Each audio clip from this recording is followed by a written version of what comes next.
Cette église, j'y suis très attachée. C'est sûr que je suis une enfant du village. Je suis née au village, comme les enfants de ce siècle-là qui naissaient chez leurs parents. Mon papa était maire, il s'en est occupé très longtemps.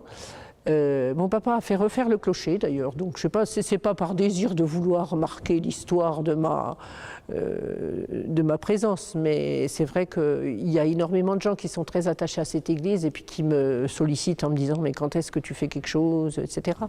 Donc voilà, on a décidé, ça fait 8 ans maintenant que, voilà, ça fait 8 années que je viens de passer. On a eu des tas de choses déjà qui ont été réalisées. Maintenant, on a dit, avant de s'en aller, puisque je disais que je m'en irais en 2020, il faudrait que le chantier de l'église soit fait, l'intérieur, voilà.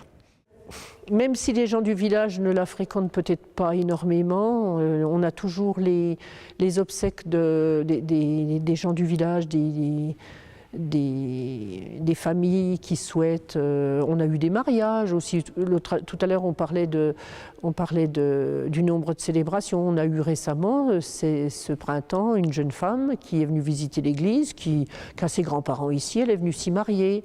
Alors c'est vrai que c'est joli, quoi. C'est facile à décorer l'ensemble de l'église. Mais moi, j'y suis attachée. Puis, qu'en faire? Soit laisser les choses en l'état avec le risque que ça soit de plus en plus grave, soit la démolir, comme disaient certains, mais bon, l'église c'est le cœur du village, quoi. C'est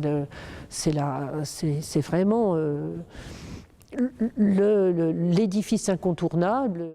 Moi je pense quand même qu'il y a un retour malgré tout un peu de la spiritualité en ce siècle un peu tourmenté. Je suis pas si pessimiste que ça. Quand on voit comme notre souscription a démarré, je trouve que... Moi, il y a des gens que je ne connais absolument pas, qui ont cotisé, enfin qui ont souscrit, mais je ne les connais pas. Ils ont dû voir que notre prospectus était joli. Je ne sais pas ce qui les a attirés, je ne sais pas. Mais bon, il y a des gens que je connais, bien sûr, il y a des entreprises qui nous sont très attachées, avec qui on a travaillé. Mais sur les 35 dons, il y en a au moins la moitié, je ne sais pas qui c'est. Donc je me dis que ça peut quand même encore continuer, quoi. Et c'est quand même une façon, plutôt que de mettre de l'argent dans n'importe quoi, c'est peut-être aussi une façon de participer à l'histoire, au patrimoine, à la mémoire, à tout ça. Voilà.